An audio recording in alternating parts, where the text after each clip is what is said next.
안녕하세요. DJ 라니입니다. 오늘의 사연 시작해 보겠습니다. 안녕하세요. 정말 어떤 말로 제 사연을 시작해야 할지 참 모르겠네요. 이런 말 하면 어떻게 생각하실지 모르겠지만 저는 불효자식을 둔 이제 곧 70을 바라보는 그런 사람입니다. 엄마의 입으로 왜 자식이 불효자식이냐 말하냐 궁금해하실 분들이 있을 텐데요. 그도 그럴 게 부모를 두고 먼저 간 자식이라 그렇습니다. 처음 자식의 죽음에 마주했을 때가 아직도 생생히 기억에 남는데요. 자식을 떠나보낸 이런 저의 마음이 채 가시기도 전에 전 자식의 죽음을 제대로 받아들이기도 전에 황당한 일을 당해야만 했죠. 그 당황스러운 사건 덕에 저는 꽤나 긴 시간을 마음고생을 했고 자식을 제대로 보내주지도 못했습니다. 그때 생각만 하면 정말 치가 떨리고 이가 갈리는데요. 아무튼 이야기를 좀 시작하기에 앞서 먼저 우리 아들이 살아있었을 때 이야기를 좀 해보겠습니다. 모든 사건의 발단이 다 거기서부터 시작되었으니 말이에요. 자, 그 전에 저희 가족 소개를 잠깐 하자면 말이죠. 아들 하나에 딸 하나 있는 집안입니다. 장남의 막내딸, 2명의 자식을 키우며 솔직하게 말해 못 사는 것은 아니었다고 할 수 있어요. 지금 상황은 어찌되었건 말이죠. 남편은 중견기업쯤 되는 곳에서 임원으로 일하면서 능력을 인정받는 그런 사람이었고요. 그러다 보니 남들보다는 벌이가 꽤나 괜찮았기 때문에 먹고 사는데 전혀 부족함이 없었죠. 이런 풍족한 환경 속에 자식들도 엇나감 없이 잘 자라주었고요. 그러니 결혼해서 손자 손녀 낳고 행복하게 살았겠죠. 아무튼 그래서 아들 이야기를 좀 본격적으로 하자면 아들은 일단 사업을 하는 사람입니다. 그 사업이라는 걸 시작할 때는 당연히 부모로서 아들을 뒤에서 뒷받침해 주었죠. 저와 남편은 아들이 사업을 하겠다 말했을 때 전적으로 아들을 믿고 밀어주었어요. 제 입으로 이런 말 하면 좀 아들 자랑 같아서 그렇지만 제 아들 녀석이 머리가 좋아서 흔히 말하는 우리나라 상위권 대학을 나온 애거든요. 머리가 있는 놈이니 저도 그렇고 남편도 그렇고 아들이 말하는 것들은 대부분 들어주었죠. 엄마, 아빠, 이번에 이 사업 제대로만 자리 잡으면 우리 지금보다 더 괜찮게 살 수 있어요. 이번 한 번만 날 믿고 투자해주세요. 이리도 당당하게 자기는 성공할 수 있다. 가족을 위해서 힘내겠다 그러는데 어떤 부모가 자식이 하는 일 하지 말라 그럴 수 있겠어요. 그러니 당연히 억만금을 빚내서라도 해주자 싶었죠. 물론 당장에 빚까지 내서 아들을 도와준 것은 아니었고 일단 모아둔 적금을 깨서 아들 녀석 사업하는 데 보태쓰라 줬습니다. 그런데 사업은 아들의 생각만큼 쉽지 않았어요. 첫 사업부터 성공 신화를 쓰거나 그러진 못했죠. 아들은 주변에 사업하는 사람들처럼 2번의 사업 실패를 맛봐야 했습니다. 단지 남들과 조금 달랐던 점은 사업을 하면서 배운 점, 다음 사업에는 어떤 식으로 해야겠다, 업그레이드를 시켜나갔다는 점이었죠. 그렇게 마지막으로 배터리 수출 사업에 뛰어들었을 때 저희 아들은 크게 성공했어요. 저희 집안이 가지고 있던 재산이 거진 5배가량은 껑충 뛰었을 정도로 말이에요. 성공한 아들의 나이는 생각보다 많았어요. 사업에 몰두하느라 거의 30대 후반이 돼서야 여자친구를 만들어 왔죠. 어디선가 며느리라며 데려온 여자는 첫인사에도 기죽지 않고 밝은 그런 사람이었습니다. 안녕하세요. 처음 뵙겠습니다. 호연 씨랑 결혼을 전제로 만나고 있는 홍주라고 합니다. 처음 보는 어른들 앞에서 긴장할 법도 한데 아들과 6살 차이가 나던 며느리 될 아이는 참 씩씩했습니다. 굉장히 보기에 좋았죠. 누군데 싫어하겠어요. 이렇게 밝고 예의도 있는 애가 제 남자랍시고 아들을 알뜰살뜰 챙기는 모습을 부모 앞에서 보여주는데 거기에 이런 말하면 속물 같아 보일 수 있지만 며느리 될 아이는 집안도 학벌도 거기에 집안 경제력까지 꽤 괜찮은 여자였어요. 부모로서 도저히 반대할 요소가 하나도 없는 그런 사람이었죠. 그래서 결혼하겠다는 아들의 말에도 딱히 조건을 따지며 아들의 찬반을 논하지 않았어요. 오히려 오래 서로를 알아가면서 결혼하는 게 좋다 조언을 해주었죠. 저는 아들이 데려온 며느리감이 제 마음에 쏙 들었으니까요. 내 아들의 짝이 되면 좋겠다 생각이 굴뚝 같았지만 아들과 나이 차이가 좀 됐으니 너무 욕심은 내지 말자 생각했죠. 아들과 2년 정도 만나던 며느리 될 아이 어느 날 갑자기 둘이서만 좀 볼 수 있냐 물어보더군요. 조마조마했습니다. 혹시나 아들과 무슨 일이라도 있었나 싶었죠. 그런데 나가서 들은 말에 저는 깜짝 놀라게 되었어요. 어머님, 저 호연 씨 아이 가졌어요. 아직 호연 씨한테는 말 안 했고 어머님이 처음이에요. 그래서 저희 결혼을 좀 빨리 잡아보면 어떨까 싶어서요. 빨리 결혼을 서둘러서 하겠다 저에게 슬쩍 말하는 며느리. 저희 아들 아이를 가졌다면서 저에게 제일 먼저 말하는 거라며 긴장한 기색이 역력하더군요. 솔직히 당황했죠.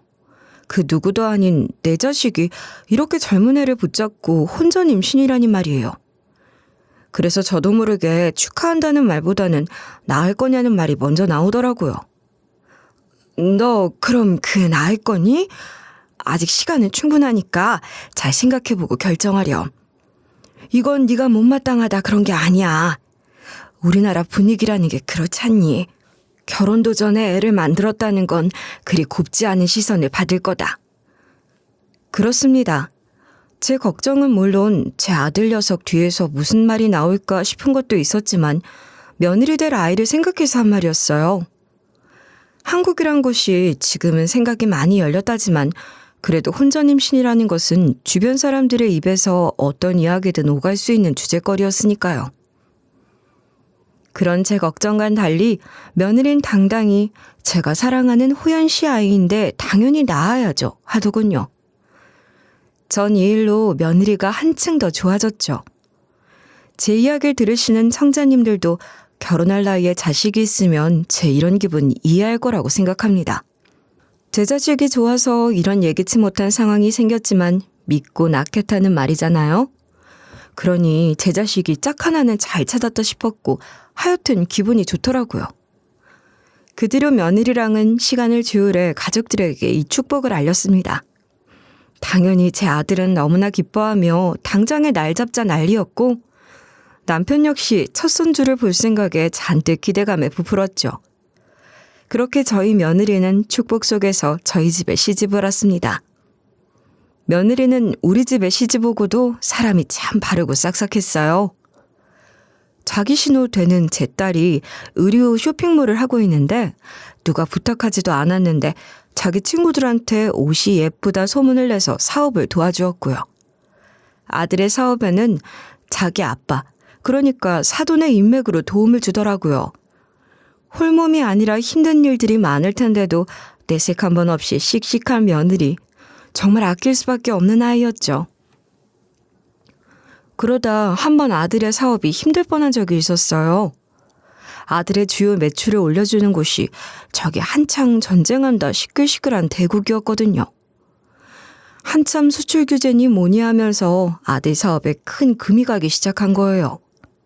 당연히 수출할 나라가 저 지경이니 다른 곳 수익에 날만한 곳을 구해야 했고 그런 곳을 당장에 찾긴 매우 어려운 일이었죠. 이따 아들은 큰 위기를 처가의 도움으로 큰돈 날리지 않고 잘 해결할 수 있었습니다. 아유, 사돈 정말 고맙습니다. 덕분에 큰 위기 잘 넘겼습니다. 어디 나만 잘 살자고 도왔겠습니까? 서로 돕고 사는 거죠. 그저 저희가 도와준 일만 잊지 않고 있어주시면 감사할 따름이죠. 사돈과 안사돈은 각자 교육자로 한 자리씩 잡고 있던 사람들이었어요. 그래서 그런지 말도 참 잘하시더라고요. 큰 도움을 주고도 전혀 뻐기지 않는 사람들이었죠. 그랬으니 제 아들과 저희 집 식구들은 더욱 며느리에게 잘해주었습니다. 태어난 손주도 대를 이을 장남이라 모두가 우쭈쭈 오냐오냐 챙겨주고 그랬죠. 뭐 하나 빠지지 않는 참한 며느리. 그런 며느리는 본인이 이렇게 큰일을 해내고도 아무렇지 않은 듯 어머님, 아버님 건강 조심하세요라며 몸에 좋다는 건강 음식들 쓸어오듯이 가져오곤 했어요.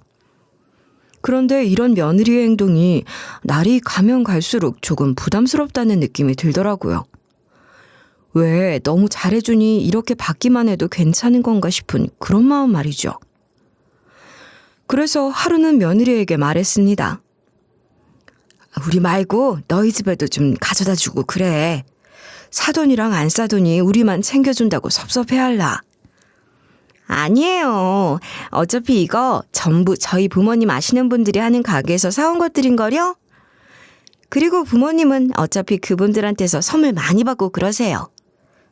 그러니 이건 당연히 어머님, 아버님이 드셔야죠. 며느린 한사코 괜찮다며 자기 집에는 이것보다 더 많이 선물이 들어온다며 본인들이 해줄 수 있을 때 다 받아놓으라며 제법 어른스럽게 말을 하더군요. 그에 다시 한번 며느리가 참 괜찮은 아이구나 싶었죠. 그러다 경제가 조금 활기를 돌면서 아들의 사업은 하루가 다르게 이전과 같은 수입을 회복하고 있었어요. 하지만 이렇게 일을 하러 다니다 보니 아무래도 자기 집에는 많이 신경을 못 쓰는 모양이더라고요. 그래서 제가 자주 아들 집을 왔다 갔다 하는 그런 날들이 이어졌죠. 그런데 어느 하루는 안사돈한테서 전화가 오더라고요. 안녕하세요. 요즘 몸은 건강히 잘 계시죠, 사돈? 자주 얼굴도 보고 밥도 먹고 그래야 하는데 갑자기 이렇게 연락드려서 뭔가 죄송하네요. 아, 네네. 사돈 오랜만이네요. 그런데 어쩐 일로 전화를 다 하셨는지. 아, 그게 말입니다. 다름이 아니라 제가 이번에 하던 일 잠시 내려놓고 회사를 하나 차릴까 싶어서요. 그런데 그때 왜 사위 도와주느라 그런지 여유가 좀 없지 뭐예요? 딸한테 듣자하니 요즘 사위 사업이 잘 된다고 하길래. 안사돈은 이것저것 말을 했지만 결론은 자기가 이번에 회사를 하나 차린다고 돈이 조금 필요하다 그런 이야기였죠. 그런 이야기라면 저희 아들한테 전화해서 물어보지 그랬어요. 저는 아들 회사 관련해서는 하나도 모르는데. 그게 솔직히 애들한테 돈 좀 빌려달라 말하기가 좀 그래서 말이에요. 그런 이유로 혹시 한 2억 정도만 좀 투자하지 않을래요, 사돈? 제가 이번에 하는 일이 여러 가지 단체랑 이어져서 하는 일이라 투자하셔도 절대 손해는 안 볼 겁니다. 2억. 무리가 가면 무리라 할 수 있지만 저희 나이대에서는 딱히 너무 무리다 하는 그런 금액은 아니길래 안사돈의 체면을 생각해서 애들 모르게 제가 돈을 빌려줬습니다. 안사돈은 너무 감사하다면서 약간 오버액션 비슷한 그런 인사를 저한테 하더라고요. 조금 부담스러운 느낌이었지만 그래도 회사 첫 문을 여는 날에는 복 가져다 준다는 골드바 하나를 해갔죠. 왜 금이 기운을 좋게 만들어준다는 이야기가 있어서 집 지을 때도 대문 밑에 묻고 한다 그런 이야기도 있잖아요. 아무튼 그런데 찾아간 사무실은 사무실이라기보다는 약간 강당? 그런 분위기를 가진 방들이 두세 개 있더라고요. 이게 회사가 맞나 싶은 생각을 하면서도 얼른 안사돈을 찾아가 인사를 했죠. 어머, 우리 대주주님 오셨네. 사돈 조금 놀라셨죠? 아무래도 제가 이번에 하는 일들이 교육 관련된 일이라서 그런지 이런 회의실들이 제법 필요하다더라고요. 아무튼 이쪽으로 와서 우리 이야기나 나눠봅시다. 안사돈, 회사에서 정확히 하는 일이 뭐예요? 제가 안사돈 믿으니까 투자는 했는데 밖에 보니까 무슨 평범한 회사하고는 조금 다른 분위기가 있어서요. 사돈도 밖에 보셨구나. 이게 저희들이 아무래도 교육하고는 좀 돈독한 사이잖아요. 그래서 이번에 하는 사업도 교육 관련된 사업들이라 그래서 사람들 모아놓고 강의 비슷한 일들을 하는 경우들이 종종 있거든요. 물론 저희 말고도 같이 일하시는 분들도 전부 저희처럼 교육에 좀 일가견이 있으신 분들이에요. 사돈은 집안이 아무래도 교육자 집안이라 약간 그런 교육적 컨텐츠를 만들어서 사업을 한다더군요. 자기랑 거래하는 사람들 역시도 자기랑 같은 일을 하다가 교육 쪽으로 사업을 시작한 사람들이 대부분이었고요. 고졸이었던 전 좀 부럽더라고요. 저도 공부를 하고 싶었는데 환경이 따라주지 않아서 고등학교 졸업하고 바로 일선에 뛰어든 사람이었거든요. 그래서 그런지 공부 잘하는 사람들은 이런 것도 할 수 있구나, 이런 생각이 절로 들었죠. 아무튼 그렇게 열심히 준비해간 떡도 전해주고 집으로 돌아왔습니다. 그러다 청천벽력 같은 일이 생겼죠. 갑자기 저를 부른 아들은 잔뜩 굳은 표정으로 말문을 제대로 열지 못했어요. 왜? 무슨 일인데 그래? 회사에 안 좋은 일이라도 생겼어? 말을 해야 엄마가 도움을 주든 말든 하지.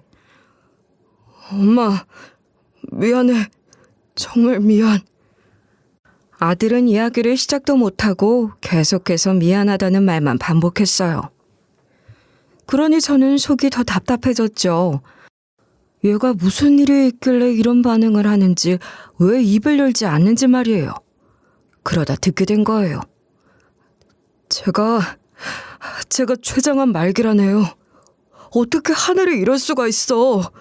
이제 회사도 안정궤도에 올랐고 모든 게 잘 될 일만 남았는데 왜 내가? 하필이면 왜 내가? 그러더니 아들이 제 앞에 바짝 엎드린 채로 꺼이꺼이 울더라고요. 그렇게 회사가 힘든 시절에도 제 앞에선 눈물 한 방울 보이지 않던 아들이 자기가 시한부 인생이란 말을 하면서 우는데 마음이 찢어지는 것만 같았습니다. 저도 그런 아들과 함께 얼마나 한참을 부둥켜 안고 울었는지 몰라요. 하늘도 무심하죠. 이렇게 노력하고 사는 애한테 먼저 오라 손짓을 하다니 말이에요. 울면서 절망하던 아들은 어느 순간부터 벌떡 일어섰습니다. 이대로 가만히 있으면 오히려 아무 도움도 안 된다 하면서 아들은 이리저리 알아보더니 시한부 판정을 받았더라도 치료해서 지금까지 잘 사는 사람들도 있다면서 자신도 해보겠다고 항암을 시작했죠. 한국 의학이 그래도 세계에선 알아준다 하잖아요. 예전에는 정말 암이라는 게 걸리면 죽는 병이었지만 지금은 어떻게든 방법 하나 정도는 쓸 수 있더라고요. 그래서 아들에게 말했습니다. 돈 들어가는 거 생각하지 말고 최대한 노력하자고 말이죠. 하늘이 도왔는지 한동안은 암 크기가 줄어드는 기세라고 해서 아들도 저도 엄청 기뻤습니다. 물론 며느리도 다행이라고 폴짝폴짝 뛰며 좋아했죠. 그런데 암이 왜 불치병인지 저절로 알게 되더군요. 좋은 경과를 보이고 있다고 힘을 내라던 의사의 말에 열심히 노력하던 저희 가족들은 갑자기 줄어들었던 암이 폭발적으로 몸 이곳저곳을 돌아다니며 아들 몸을 들쑤시는 걸 막을 힘이 없었습니다. 의사를 붙잡고 분명 좋아지고 있다 했잖아요 하면서 소리를 친들 뭐 소용이 없었죠. 제 심정 같아서는 아들의 암세포를 다 늙어가는 제 몸에다 옮기고 싶은 마음이 굴뚝 같았지만 불가능한 일이니까요.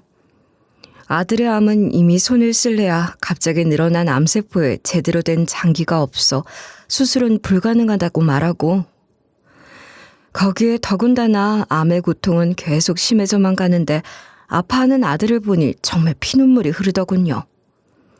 아들은 진통제로 겨우 하루하루를 보냈죠. 아들이 아픈 와중에도 회사는 굴러가야 하잖아요. 처음에는 아들 대신 남편과 제가 어떻게든 회사를 이끌어 나가야 하나 싶었는데 다행히 며느리가 자기 업도 포기하면서 아들의 회사 일을 배우기 시작하더라고요. 그러면서 회사 일도 자기가 최대한 스스로 혼자 해보겠다며 아들에게 걱정하지 말라고 하더라고요. 물론 저는 그런 며느리 보고 너무 고마웠죠. 보통은 아픈 사람 돌보는 건 싫다며 도망가는 사람도 있는데 그러지 않고 거기에 아들과 손주까지 모두 자기가 책임지고 싶다 하는 모습을 보니 말이에요. 책임감 강한 며느리 누가 싫어하겠습니까? 그런데 말이에요. 어느 날부턴가 아들이 이런 며느리를 약간 피하는 느낌이 드는 거예요. 이상하다 싶었죠. 평소에는 둘이 죽어도 좋다 할 정도로 사이가 좋은 부부였거든요. 그래서 나를 잡고 아들이랑 좀 이야기하는 자리 만들어 보려 했는데 어머님, 왜 자꾸 남편이랑만 얘기하려고 그러세요? 절 쏙 빼놓고요. 너무 섭섭합니다. 제가 남편이랑 어머님, 아버님 위해서 얼마나 노력하고 있는데요. 아이, 너무 그리 섭섭해하지 마라. 너도 요즘 느낄 거 아니니. 요즘 호연이가 뭐 때문인지 몰라도 애가 좀 쌀쌀맞아진 것 같아서 내가 이야기 좀 해보려 그런다. 너도 그게 너한테 도움이 되니 좋잖아? 아무리 그래도요. 그이가 요즘 아파서 예민해져서 그래요. 원래도 예전부터 좀 아프다 싶을 때는 그랬는데 신경 쓰실 필요 없어요. 제가 그냥 옆에서 더 잘해볼게요. 그게 네 말처럼 그런 문제라면 다행이지. 호연이 걔 내 자식이다. 내 배 아파서 낳고 지금껏 키워온 내 아들. 그런 아들을 내가 더 잘 알지 누가 더 잘 알겠니? 처음엔 며느리에게 내가 먼저 나서서 아들한테 물어봐 주겠다 하니까 끝까지 필요가 없다고. 요즘 아파서 예민해진 것뿐이다 그러는데 며느리보다 원래 부모 자식 사이가 더 잘하는 이야기들이 있지 않겠습니까? 계속해서 괜찮다는 며느리에게 직설적으로 아들이랑 둘이서 이야기 좀 하게 자리 좀 비켜달라 했죠. 그랬더니 며느리가 눈물까지 뚝뚝 흘리면서 너무 서럽다고. 자신한테 어떻게 이런 말을 할 수 있냐더군요. 어머님, 솔직히 어머님도 아시잖아요. 이렇게 아픈 사람 두고 옆에 못 있겠다 하면서 떠나는 사람 없지 않다는 거요. 그런데 저는 어땠어요? 이가 조금이라도 아픈 게 생기면 같이 병원 달려가지. 회사일 걱정하기에 옆에서 회사 일까지 제일 포기하면서 신경 써주지. 그런 저를 어떻게 빼놓고 이야기한다 그러세요? 이러면서 한참을 우는데 그런 며느리를 달래느라 시겁했습니다. 정말 등에 땀이 한 방울 주르르 흐르는 것 같았어요. 며느리가 이런 지경이니 제가 어떻게 아들이랑 둘이서 자리 한번 마련해 보려고 안간힘을 썼습니다. 그렇게 며느리가 회사 일 때문에 잠시 지방에 내려간 적이 있었는데 그때 아들과 몰래 만나서 이야기를 해봤죠. 아들이 조용한 목소리로 한 달 정도 자기가 해결해 보겠다며 시간을 달라 하더군요. 무슨 일이냐 물어도 본인이 대충 해결해 보고 알려주겠다고. 아니 그게 무슨 소리냐. 지금 네 말은 며느리가 무슨 문제라도 있다는 거니? 일단 엄마는 아무것도 모른 척하고 잘 지내봐. 지금 당장은 나도 알아보고 다니느라 힘드니까. 그런데 알아본다던 아들의 상태가 그 사이 급변했고 이제 정말 오늘 내일 할 정도로 아프기 시작했죠. 전 너무 아들의 상태에 슬프면서도 한편으론 궁금했습니다.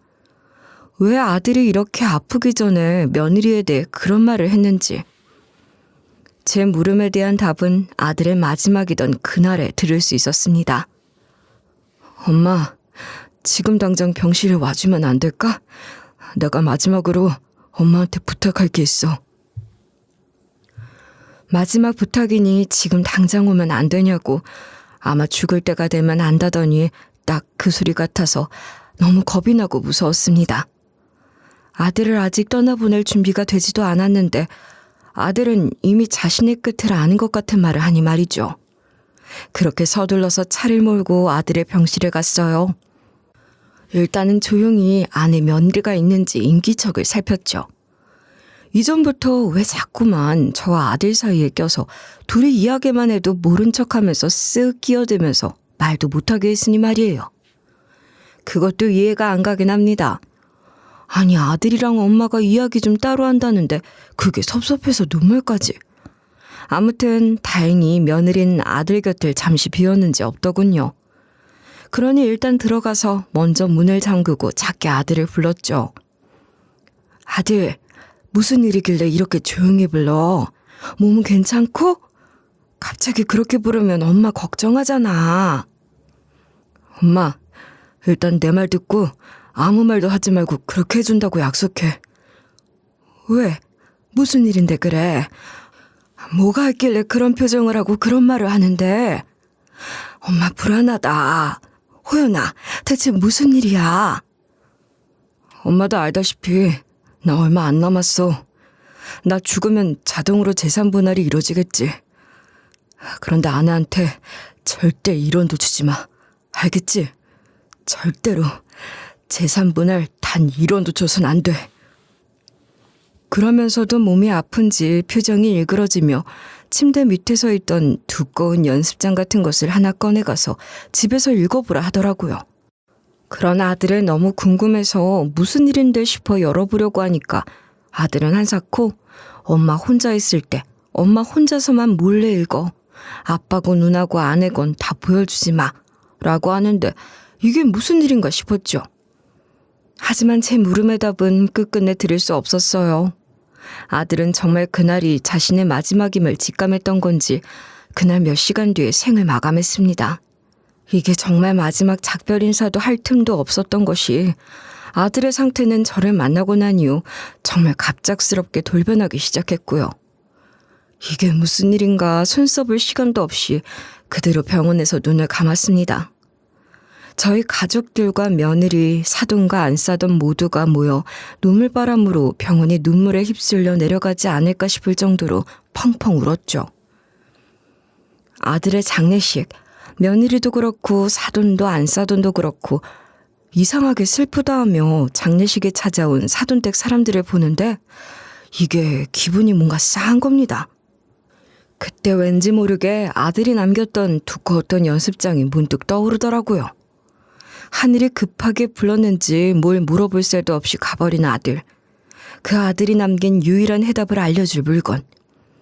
조마조마한 심정으로 아들의 장례식을 끝내고 아들이 제게 주었던 연습장을 살펴보러 갔습니다. 아들의 유언대로 아무도 보여주지 않고 저만 몰래 숨어서 봤죠.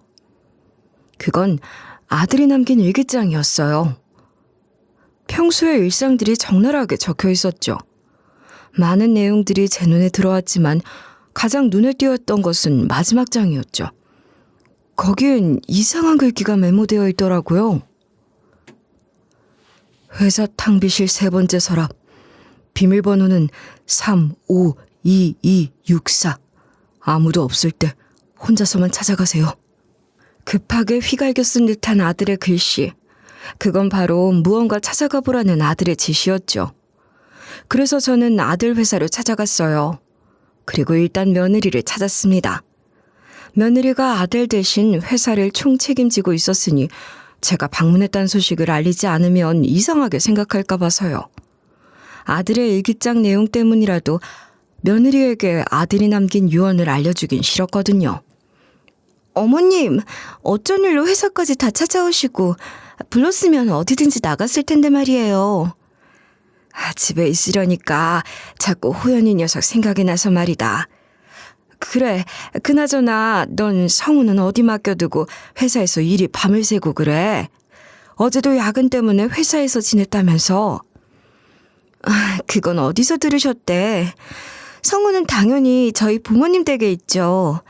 안 그래도 호연 씨 때문에 정신 없을 텐데 제가 어떻게 어머님한테 성우까지 부탁할 수 있겠어요. 야근은 요즘 그이가 그렇게 되고 난 뒤로 처리할 게 많아져서 좀 정신이 없어서요. 저라도 제대로 정신을 차리고 있어야죠.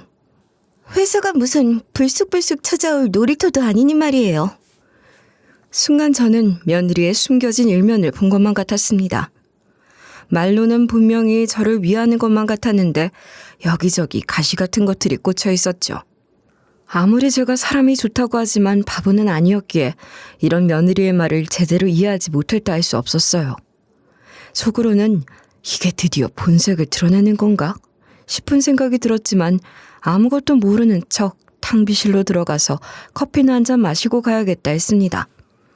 며느리는 일이 정말 바쁜지 아니면 이제 아들도 없겠다. 저는 신경도 쓸 필요가 없는 건지 그러라 하고는 사장실로 그대로 쑥 들어가 버리더라고요. 오히려 그런 며느리의 태도에 직원들이 안절부절 커피라도 타드릴까요? 물어보고 말이죠. 그런 직원들에게 괜찮다 하고 탕비실에 들어가 아들이 남긴 쪽지대로 3번째 서랍을 열었습니다. 그런데 의아했어요. 거기엔 아무것도 없었거든요. 이상하다. 우리 애가 남긴 대로라면 여기 뭐가 있어야 하는데. 한참을 서랍 이리저리를 만져보던 저는 서랍 끄트머리에 이상하게 나와 있는 작은 버튼 하나를 발견했죠. 이건 뭐지 싶어 눌러보는데 놀랍게도 서랍 안쪽에 작은 공간이 열리더라고요. 얼른 손을 집어넣어서 이리저리 찾아보니까 제 손만한 작은 무언가가 잡혔습니다. 그건 액세서리나 보관할 것 같은 작은 금고 같은 거였어요. 이리저리 살펴보던 그때 저는 발견했죠. 번호가 달린 잠금을요. 전 얼른 아들이 남겨줬던 번호를 넣었어요. 352264. 덜컥하고 열린 거기서는 작은 녹음기와 작은 쪽지가 있었죠. 이걸 발견한 사람은 당연히 엄마라고 생각해. 녹음기는 아무도 모르게 들어야 해. 눈치 빠른 그년이 엄마가 안다는 걸 눈치채기 전에. 그리고 처갈 조심해. 장인어른, 장모님, 아내 모두 한패야. 그건 아들이 남긴 마지막 유품이었습니다. 콩닥대는 심장을 진정시키고 전 아무렇지 않게 다시 금고는 있던 자리에 넣어두고 쪽지와 녹음기만 챙겨서 서둘러 며느리에게 인사를 건넨 다음 집으로 돌아왔어요. 그리고 서재에 박혀 이어폰으로 녹음기의 내용들을 하나씩 듣기 시작했죠. 제 눈은 정말 개구리처럼 커졌습니다. 녹음기 안에는 일기장에 있던 내용과는 비교할 수 없는 정말 대단한 것들이 녹음되어 있었죠. 생전 아들의 목소리와 지금은 아들 대신 회사를 맡고 있는 며느리의 목소리. 왜 이렇게 아들이 녹음기를 활용할 수밖에 없었을까? 말로 그냥 하면 되는 일 아니었냐 하시겠지만 이것도 다 이유가 있습니다. 저도 왜 이런 번거로운 방법을 사용하나 싶었는데 며느리란 년이 아들 핸드폰을 시시콜콜 감시하듯 살펴보고 그랬었다 하네요. 아들이 준 일기장에 이런 일들이 고스란히 적혀 있었죠. 만약 아들이 눈치챈 척이라도 한다면 증거는 고사하고 몸이 좋지 않았던 아들이 움직이기도 전에 그 증거들 모조리 다 없애버릴 것만 같았대요. 그래서 핸드폰도 안 되겠다. 몰래 녹음기 작은 것 하나 사서 이렇게 녹음을 해둔 거예요. 당신 정말 나한테 아무런 비밀도 없어? 지금 나한테 말하면 당신만큼은 내가 봐줄게. 내가 따로 탐정 고용해서 당신 가족들이 어떤 비밀을 가졌는지 다 알아냈거든? 참나, 어이가 없네. 암 때문에 몸도 성치 않은 사람이 어떻게 눈치는 챘네 그래? 암도 별것 아닌가 봐. 누군 죽을 만큼 아프다고 땅바닥을 동동 굴러다니는데 누구는 탐정까지 고용해서 자기 아내 가족들 뒤까지 캐낼 정도로 말이야? 오죽 이상했으면 내가 이런 짓까지 했겠어. 그리고 정말 당신 사실을 말할 생각이 전혀 없어? 내 아들이라며 임신했던 성우 사실은 내 자식도 아니고 당신 집에 있는 그 첫째 오빠라는 그 사람 당신 친오빠가 아니라는 것도. 벌써 거기까지 알아냈어? 당신 정말 대단하다. 그래서 알아낸 건 따로 더 없고? 정말 당신 사람도 아니구나. 우리 가족을 모두 속여서 나랑 결혼까지 해놓고 내가 병원에 있는 동안 우리 회사 꿀꺽하려고 아주 발악하면서 돌아다니고 나한테 장인어른 인맥이라며 소개시켜줬던 사람도 사실은 당신이랑 한패였다며? 사람들 등쳐먹고 다니는 사기꾼 말이야. 이게 무슨 소린가 싶었죠. 내 아들의 유일한 자식이었던 손자는 다른 사람의 아이라는 말. 며느리의 집안 식구들이 전부 사기꾼이라는 아들. 탐정까지 고용해서 이 모든 사실을 캐고 다녔다는 아들의 말. 순간 머리가 핑 하고 돌아서 현기증으로 바닥에 털썩 주저앉았죠. 제가 그러든 말든 녹음기에서 둘의 대화는 계속 흘러나왔지만요. 내 재산 80억. 그게 그렇게 탑이 났어? 전부 현금도 아닌 그 돈들이 왜 그렇게 탐이 났는데? 그리고 당신이 회사 중역이라도 되면, 회사 사장이라도 되면 그게 다 당신께 되는 줄 알았어? 참 꿈도 커. 내가 이렇게 아프지만 않았어도 아주 끝까지 내 뒤통수를 치고 있었겠다? 당신이 죽어가는 게 너무나 다행이지.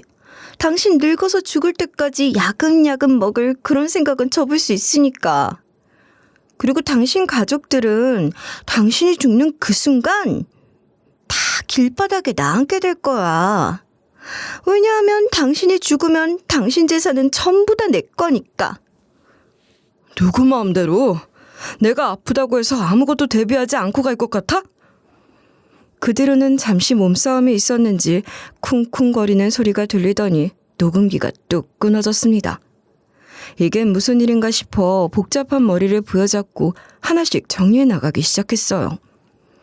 아들이 주었던 일기장에는 그저 아내가 자신을 감시하고 그것 때문에 스트레스 받고 마지막으로 본인이 할 일은 많지 않다, 그런 내용들이 대부분이었거든요. 놀란 가슴을 얼른 진정시켰어요. 이대로 놀란 채 갑자기 며느리가 들어오면 이 증거마저 빼앗길까 싶었거든요. 그리고 저 역시 똑같이 아들처럼 며느리의 뒤를 알아보기 시작했죠.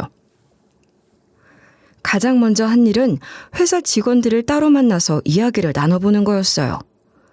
제가 이전 사장의 엄마 되는 사람인 거 다들 알고 있었으니 따로 사정까지 다 말할 필요는 없었죠. 그래서 솔직하게 직원들에게 물어봤습니다.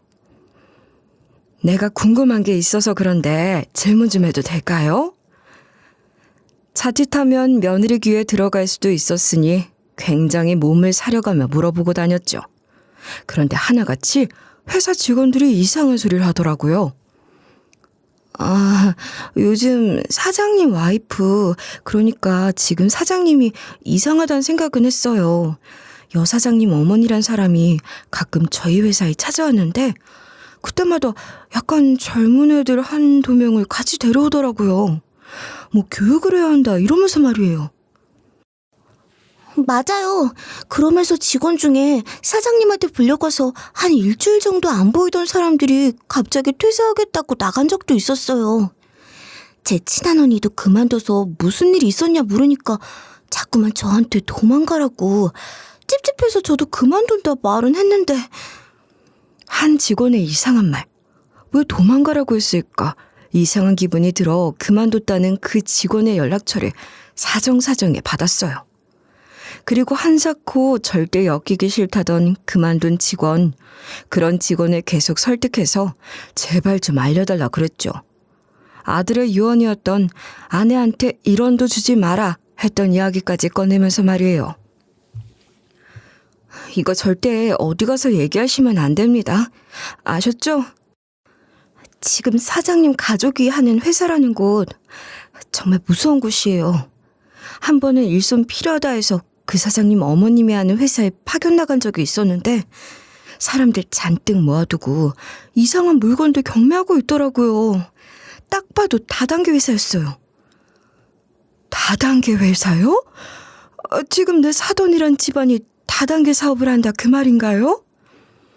네, 거기에 제가 빨리 손 끄느라 말씀드리는 게 거기 다단계뿐만이 아니에요. 무슨 사이비 집단 같은 이상한 의식 같은 것도 하고 있었다고요.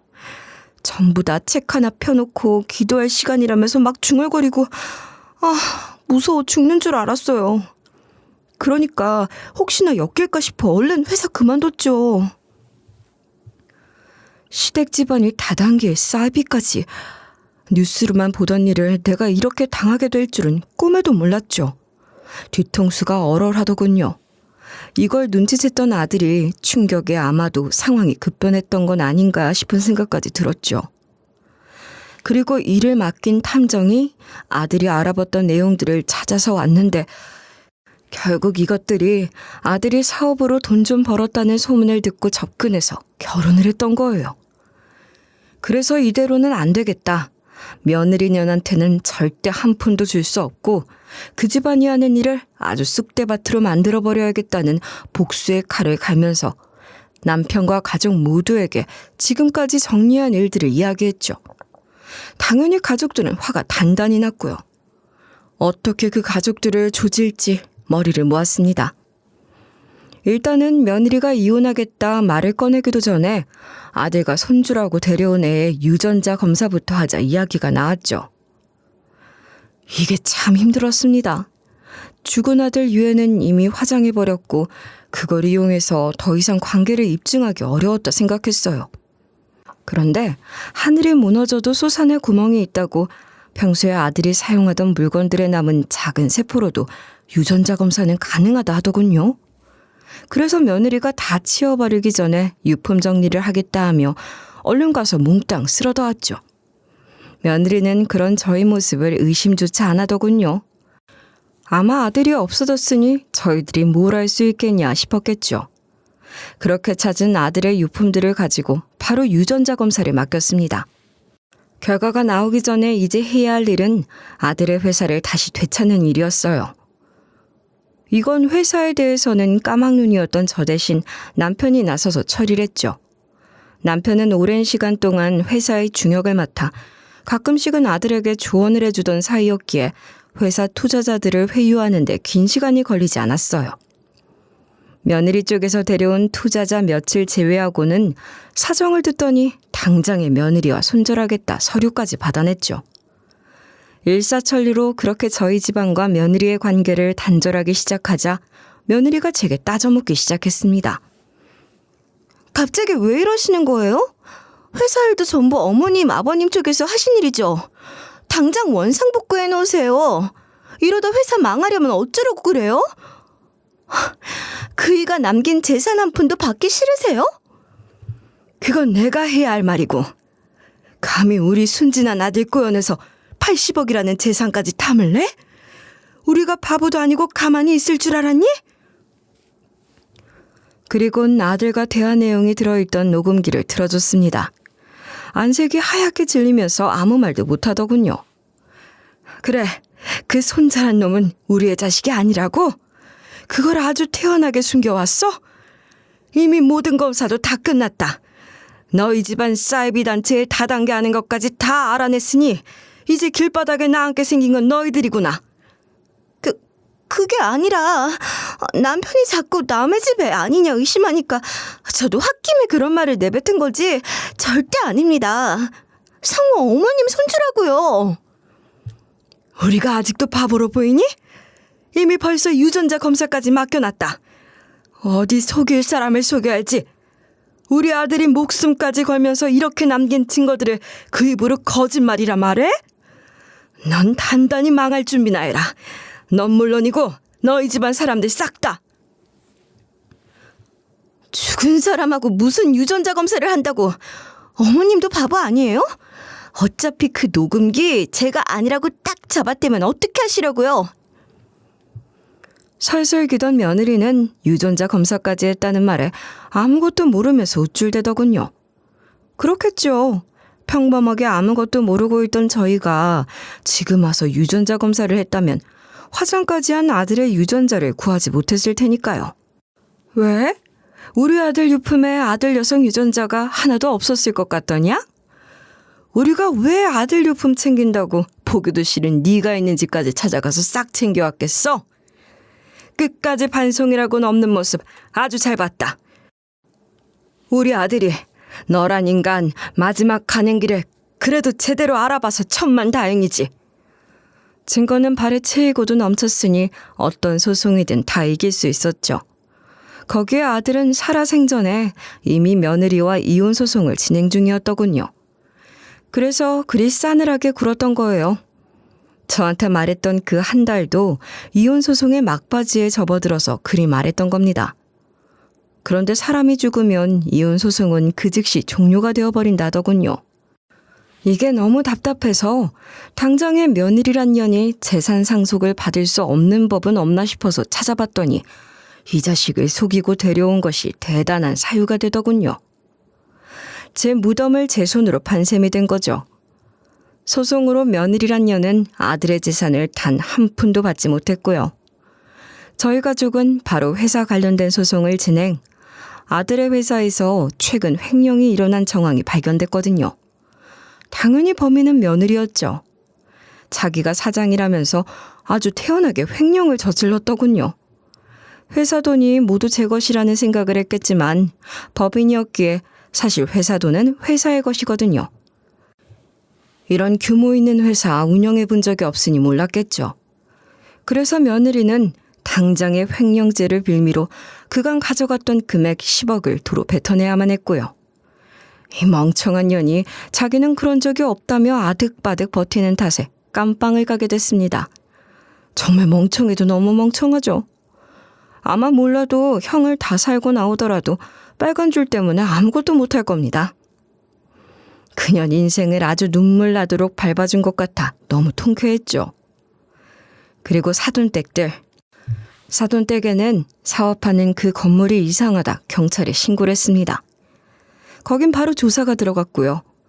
저희가 들었던 대로 거기서는 다단계가 왕성하게 이뤄지고 있었더라고요. 거기에 젊은 친구들 붙잡아서 정신교육이란 이름의 사이비 교육까지. 그 때문에 한동안 동네는 떠들썩했어요. 큰 규모는 아니라서 뉴스엔 나오지 않았지만 사돈댁들의 얼굴은 동네 사람들이 모두 알 정도였죠. 그리고 아들 대신 투자했던 2억이란 돈 있죠? 그거 처음에는 이렇게 못 받고 포기해야 하나 싶었는데 어떻게 제가 사돈 연놈들 그 가족 조지고 있다는 소식을 들은 그 회사 투자자들이 똘똘 뭉쳐서 투자금 회수를 위해 안간힘을 썼습니다. 사이비 회사라나 밖에 제대로 된 인간이 없다 생각했는데 또 그런 것은 아니더라고요. 뭐 예를 들면 이런 경우가 많았어요. 아내가 남편 몰래 투자를 했다거나 투자 설명회를 듣고 이건 돈이 된다 싶어서 간 크게 뛰어든 젊은 청년들. 이 사돈이란 사람들은 정말 악랄한 사람들이었던 거죠. 아무튼 그래서 이런 청년들이 한 10명 넘게 모여서 단체 소송을 진행한 거예요. 민사라 제법 시간은 걸렸지만 그래도 법원에서 그 사돈들이 가진 돈을 압류한 덕에 투자금은 대부분 회수할 수 있었죠. 아마 죽은 아들이 제 가족들 힘들까 싶어 도와준 게 아닌가 싶네요. 모든 일이 끝난 다음 저희 가족은 법원에서 받은 판결문을 들고 아들의 묘를 찾았습니다. 이제는 말을 못하는 아들이지만 어쩐지 햇빛이 쨍쨍한 걸 보니 활짝 웃고 있는 것 같아서 마음이 후련하더군요. 지금도 먼저 간 아들 생각만 하면 가슴이 먹먹하게 아려오지만 그래도 아들이 정리 못하고 간 것들 깔끔하게 나서서 다 정리하고 나니 속은 시원합니다.